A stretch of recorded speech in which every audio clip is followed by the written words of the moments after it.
Warren Buffett is famous for not liking tech stocks. Then why does he own $100 billion worth of Apple stock? Apple is looking to get into electric vehicles and compete with Tesla. Why didn't he buy Tesla or some other tech company? So its investment in Apple has gone up 3.7 times. Had Berkshire invested that 30 billion in Tesla instead, its investment would have gone up approximately 11 times. Does that mean he was wrong in picking Apple over Tesla?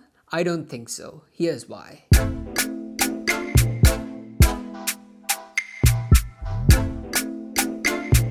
Berkshire invested approximately 30 billion in Apple stock, most of which was acquired between Q1 2016 and Q1 2018 at an average cost of $34.26 per share. So its investment in Apple has gone up 3.7 times and is currently worth about $114 billion. Had Berkshire invested that 30 billion in Tesla instead, its investment would have gone up approximately 11 times and its stake would have been worth $340 billion. Tesla was trading at 53 on 29th March 2008 and is currently trading at about $600. Does that mean he was wrong in picking Apple over Tesla? I don't think so.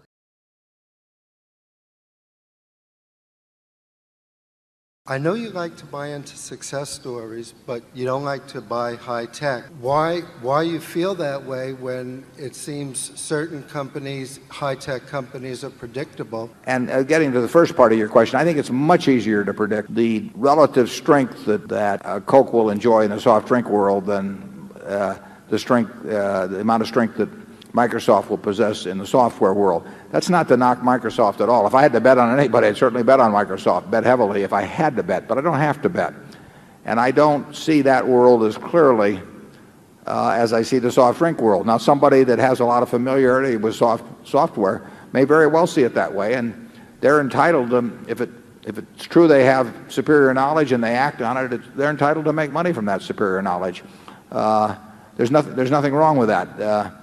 I know I don't have that kind of knowledge. The first big takeaway is that you don't have to know everything. You don't have to understand everything. But it's important to know what you don't know. Charlie Munger talks a lot about knowing the edge of your competence. And this is why I think Warren likes Apple more than Tesla. Apple's returns are more predictable than Tesla's because it generates a lot of cash and those cash inflows are stable. Almost all of Tesla's value comes from an estimate of how much cash it will make in future. Everyone expects the company to be more valuable in future, so it is more valuable now.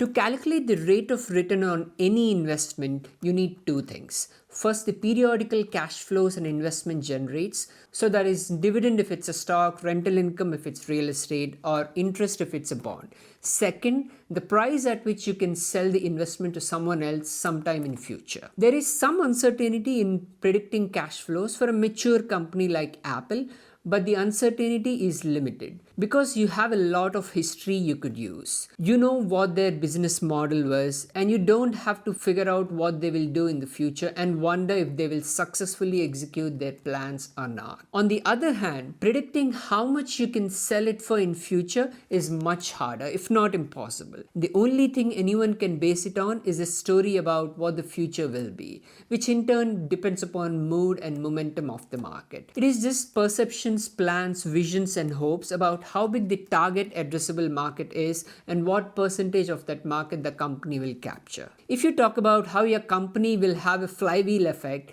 as part of your story, then the chances are it can command a higher valuation. Depending upon the story, the stock price can vary a lot. For the Tesla story especially, there is no middle ground. On one end, you have people like billionaire investor Ron Barron, who thinks Tesla could potentially have $1 trillion in revenue within 10 years. So basically, you're looking at the very start of what can be one of the largest companies in the whole world. Underlying the bull thesis is that Tesla and its founder Elon Musk are at the forefront of a push towards a greener future, and that the company's position as an early adopter since 2008 gives it a competitive advantage in this market.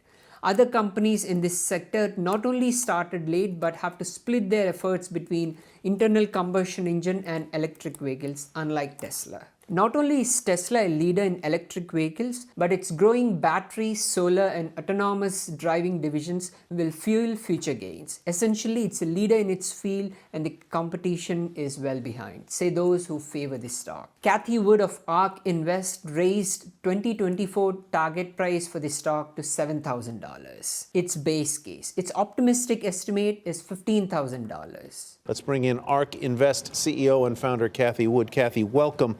I know $15,000 a share is not your base case. No. It's your reach case. What is your base case of where this $700 stock is in 4 years? Yes, the base case, it's a 5-year target, so the end of 24, it's $7,000. And we've arrived at that price by weighting the probabilities of 10 different scenarios, including bankruptcy, to be honest. So we've tried to be as fair and balanced as we possibly could be, but our confidence level that this stock is heading for $7,000 over the next 5 years is very high. On what bricks is this $7,000 foundation founded? Yes, there are 3 sources for the increase in our estimate, our estimated price target. One is, as Tesla killers entered the market last year, we expected Tesla's market share to go down from 17% globally, that includes China, to something lower. Instead, it went up to 18%. There are many electric vehicle manufacturers in China, very low quality, but very. So what we're learning is Tesla is just so far ahead of the pack. And I'm talking about the BMWs, the Mercedes, as far as range and other important metrics when it comes to electric vehicles. Their battery cost is 3 years ahead, 3 to 4 years ahead of any other auto manufacturer in terms of the cost declines. Whereas if you believe Michael Burry, the stock is hugely overvalued and will go back to 100. Michael Burry is the man who had a major movie made about him and his correct bet on the housing market in 2008. So depending upon whose story you believe, Tesla stock is either worth $100 or $15,000. This unpredictability of Tesla gets reflected in the earnings estimate of sell-side analysts too. The average earning estimate of 40 sell-side analysts for Tesla for 2022 is $6.23 per share. The highest estimate is 8.49 and the lowest is 3.96. So that's a 72% divergence just 1 year out. Even sell-side analysts who normally hide their pessimism and play it safe are unable to make up their mind about Tesla in 2022, let alone Tesla in 2024 or 2030. The divergence in earnings estimate for Apple, on the other hand, is only 26%. If you think of Tesla and Apple in terms of a narrative, in the case of Apple, you're already in chapter 35 of a novel or season 4 of a TV series. The story is almost done and there is not much room to change it. However, because it's a technology company and technology keeps changing very fast, there could be a sequel or a series 5 in the Apple story. I say series 5 because in series 1, Steve Jobs and Steve Wozniak start Apple, and at the end of series 1, Steve Jobs gets fired from his own company. In series 2, John Sculley runs the company badly and gets fired at the end of series 2. In series 3, Steve Jobs comes back as CEO when Apple buys Next, and by the end of the season, he hands over the reins to Tim Cook. In season 4, Tim Cook gets increasingly accepted by the market and increases Apple's market cap from $348 billion in August 2011 to over $2 trillion now. So there could be a season 5 in which Apple starts making cars. In season 6, Apple gets into biotechnology in a big way. Who knows? Tesla, on the other hand, is still in season 1 or chapter 2 if you prefer books. It has a huge star in the lead role who really knows how to attract attention and draw the viewer in through his charm, personality, ability, and ambition. What if he leaves or is forced to leave? What if he gets fired like Steve Jobs from his own company? What happens to Tesla then? No one knows, but I'm sure the stock price will go down big time.